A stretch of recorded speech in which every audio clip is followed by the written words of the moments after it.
Welcome to Bella in Your Business. My name is Bella Vasta, your host with Jump Consulting. And today we are going to talk all about storytelling, because whether you realize it or not, storytelling is something that it's a craft that is really important to your business and all the things that you are doing online.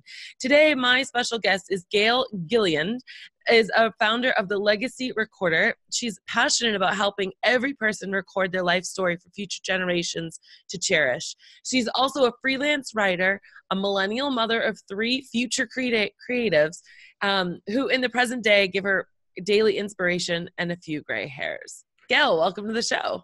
Thank you so much for having me. Yeah, 100%.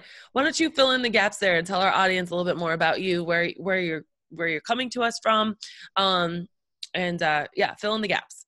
So I am in rural Western Pennsylvania, an hour north of Pittsburgh, and I'm here with husband and kids and dog, and I'm originally from Phoenix, and made the move to be with my husband's family, and yeah. That's so cool. And you and I met a couple of months back in Lima, Ohio, at Social Media Week Lima, and like you instantly were just like someone that like my soul connected with. You were just like the most incredible person, and I knew that there would be magic had if you came on the podcast. So thank you for being here with us today. I want to ask you first, like, so we can kind of set a ground of it. Okay. Why is storytelling so important? So for me, storytelling is so important because it helps us create a deeper connection with people whom you may only have a surface relationship with, whether it's existing family, people we meet later, friends, when you think back to conversations you've had, and then you have an experience where you've either heard someone tell a story in a storytelling way or have a conversation in a storytelling way, I feel that people then change their own conversation. They then ask harder questions, they ask deeper questions, rather than just the regular, hi, how are you doing? And it gives us an opportunity to move past the surface relationships. And what I want to constantly do in this podcast, it might be a little different than others that we've done. I want to take your extreme, amazing knowledge of storytelling, and then I also want to keep translating it into how it could work for pet sitters and dog walkers. Yes. So what I'm thinking, and feel free to chime in here, is that initial phone call that we have with people, or even email, because it can be done through email. People write a lot.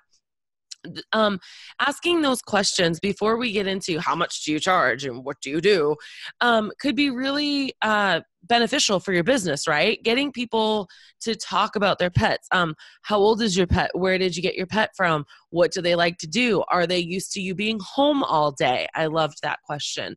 By prompting people with questions, you will get them to tell your story. Am I right?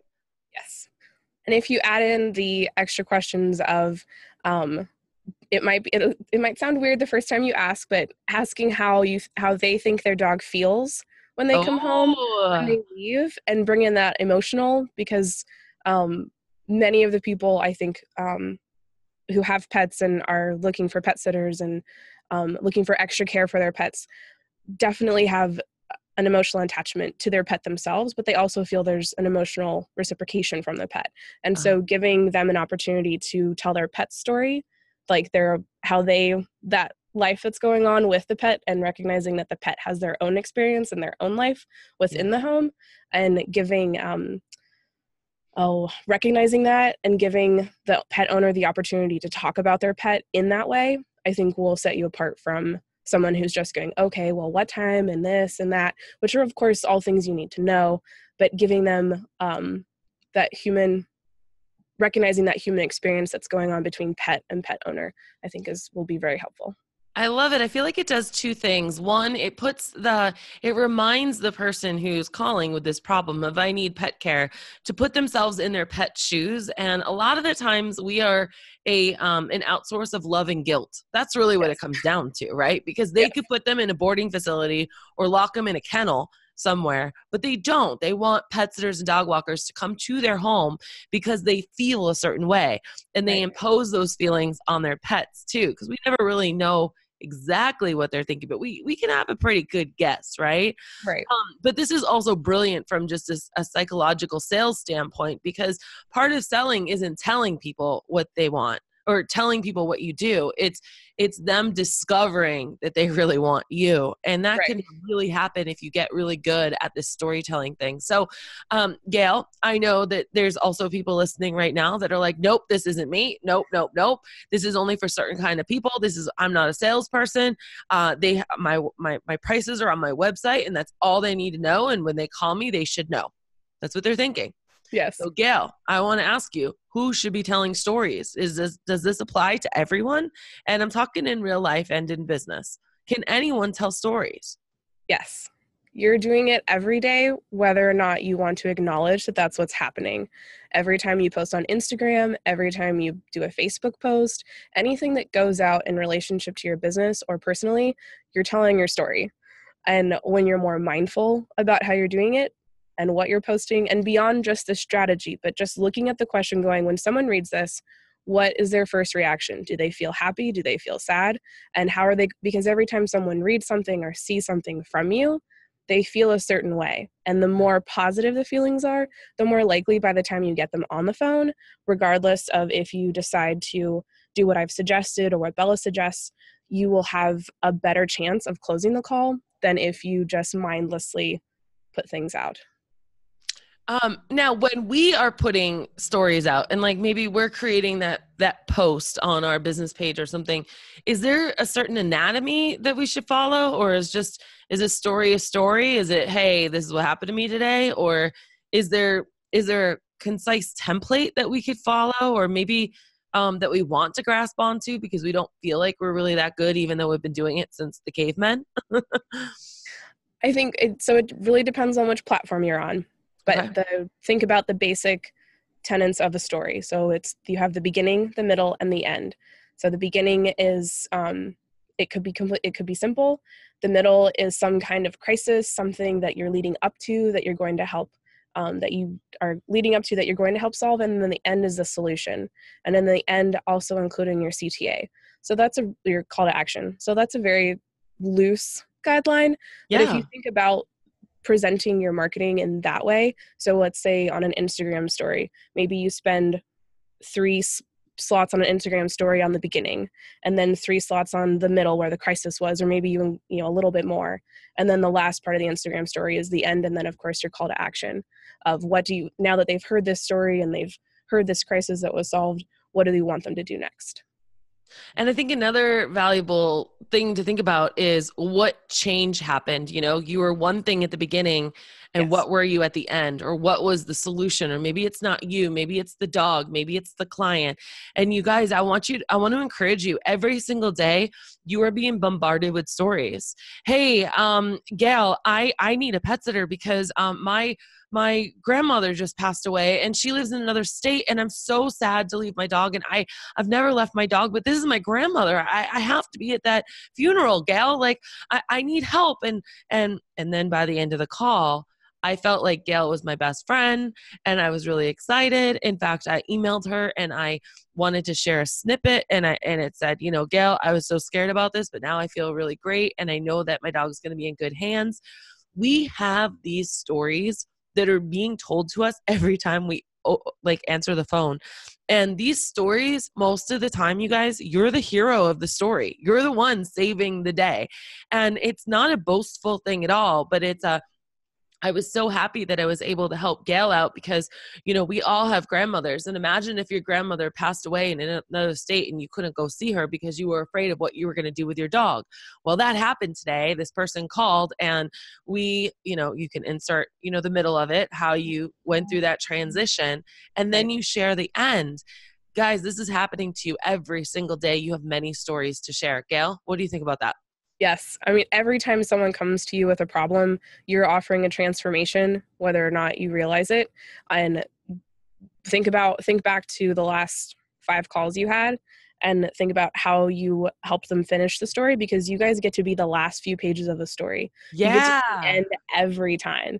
And you're the white shining knight. You're the one that gets to ride in on the horse and fix it. And you hold the keys to a kingdom of rest and peace and no worry, which I think is amazing. Dog walkers and pet sitters are amazing. And what you guys are hearing every day is you are I mean, you have such an intimate relationship with people. You have an intimate Right. relationship with what is going on in their life. You know everything because you have Yeah. to know in order to take care of the pet as best you can. And I liken it to childcare to some degree because it's the same thing. You know everything. You have to know in order to serve the pet as best you can and to serve the owner as best you can. And without um, exploiting people's weaknesses, you can tell the story. You can tell the story to the next person of, oh my gosh, I'm so sorry this is happening to you. I had someone else who this happened to before. This is how we handled it. This is how I was able to solve their problem.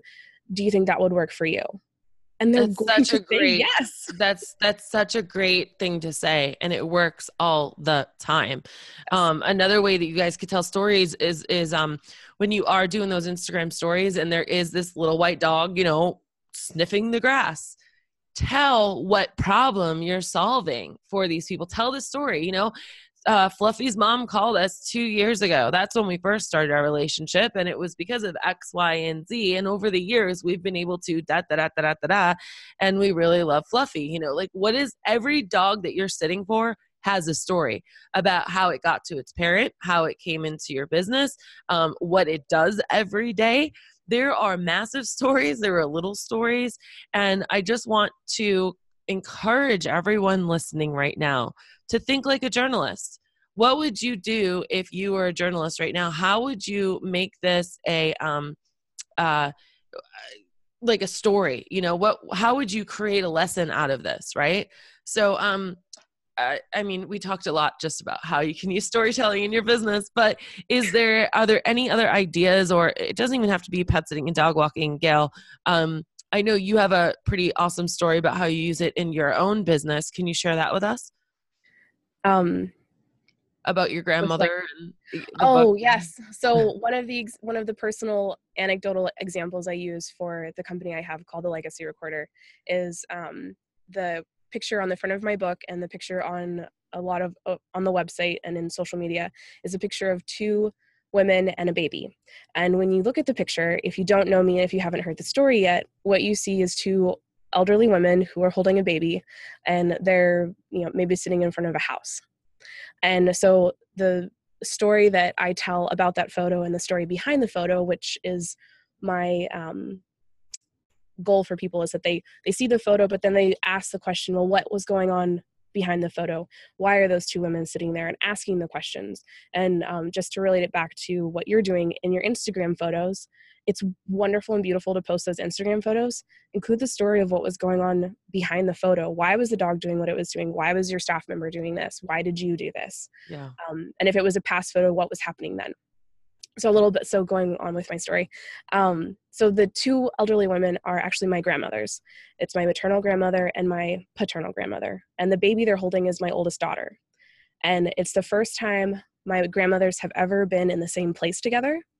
And it's the second time my paternal grandmother has ever been in the United States, because she was originally from Ireland.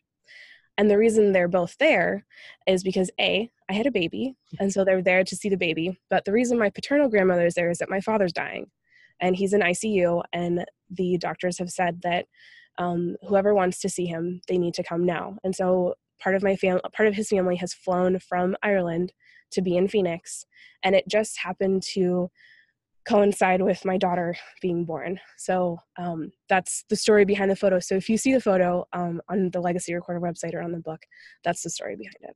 We'll definitely put that photo in the comment section, but that's why they say, a picture is 1,000 words, you guys. And you are actually posting thousands of words every day in your business. We just want to encourage you to speak those words, or write those words. I want to transition a little bit, Gail, into your whole entire wheelhouse, which is exactly doing this. I mean, you are an incredible writer, and your mission in life is really unique. It's all about getting people's family history and stories on paper. You work with seniors and a lot of older generations and everything. Tell me more about this, because we're going to switch a little bit from business storytelling to your own personal life, because I love to do this on the podcast to just really speak to your actual life, because we're all humans, right? Yes. And you have a real important message and platform. So take it away, Gail. So the Legacy Recorder is my main goal is to inspire people to talk to their families, start writing their stories down if they haven't already. And then what I actually provide is support and tools to do that in a way that is low impact, or high touch, high impact, but with low stress. Yeah. So when we're thinking about writing memoirs, or we think, oh, well, we have to write a biography, or it has to look like this, it has to look like that, we have to be able to make millions of dollars off the books we write. That just isn't the case. And so part of my mission is reminding people that it can be just as easy as the 5 W's, which are who, what, why, when, and where, going right back to first grade writing. And that is all the story has to be, because when it really comes down to it, it's sharing what our human experience was. And that doesn't have to be a bestseller. And if you wait for that moment where you think it'll be a bestseller, you'll never write it. So Legacy is completely built in a way that's accessible. I wanted to keep the pricing reasonable so that a family, if they needed to, could pull together and do it. It's within reach. And having it, I'm enjoying using intergenerational storytelling. So it's built What in is such a way. intergenerational storytelling? Tell me I know it's a mouthful. Yeah, tell me about that. It's looking at how each person in the family, regardless of their age or ability, or perceived status within the family, can contribute to the story. So a 3-year-old has just as much to say about the family story, not necessarily the history, but their own experience of what's happening in their life right now. Because whether or not we ask our children those questions, they are having their own emotions, their own experiences, and they're just as valuable as the 30-year-old, the 60-year-old, the 90-year-old. And granted, they're different, and some will be more long-winded, but it's just as important. And having the opportunity to work together to tell the life story, I think, is just really incredible. And it changes how we talk to each other. You mentioned some of the working with seniors. I have a project currently going with where university students from a local university go in and work with senior care residents in a facility, and they work one-on-one with them over the course of 6 to 8 weeks to help them tell a small part of their life story. And at the end, I put books together for the residents, and the residents get to keep those. They're non-commercial. There's no ISBN numbers. It's just for the family. So that's one of the projects we have going, and that's one iteration of what Legacy looks like. That's so cool. I'm so glad that you went into that, because even for myself, I always think I need to go to my grandmother to get the stories. But to your point, you can get your own family stories from all the generations, right? From your aunts, your uncles, your parents, your sisters, your brothers, like everybody, your cousins, your aunt, everybody.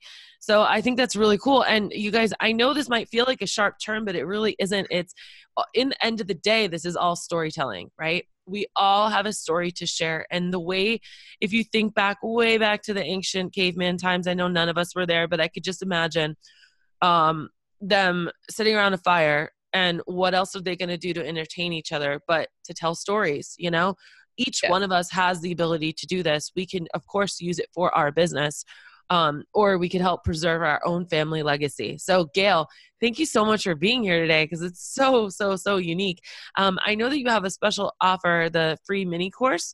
If you could tell people about that and how to, connect with you. Maybe they want your help moving forward here. So the mini course is designed for you to work with someone else if that person's there. So if you wanted to work with mom, grandma, aunt, and it's really, like I said, easy to use. It's video based. There's worksheets.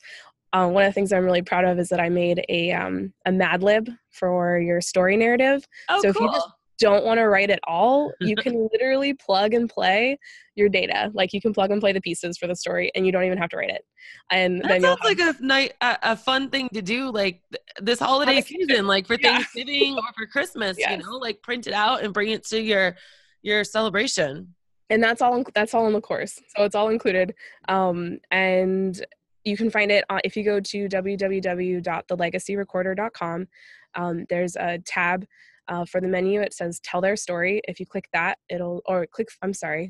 back that up, free course. Just click free course. It says free course in the menu, and it'll take you to the free course option. So Yeah. Super cool. I absolutely love this and I adore you and I appreciate you coming on. You guys, if this story, if this episode has impacted you or got you thinking like, yeah, you know what, I can do this. I would love it if you would first of all, leave us an awesome review to that effect, but even more so, honestly, just let Gail know that she impacted you in some way. I know that would mean a ton to know that this show helped encourage you with your business or with your own personal family. And remember, you guys, when life gets you down, always keep jumping.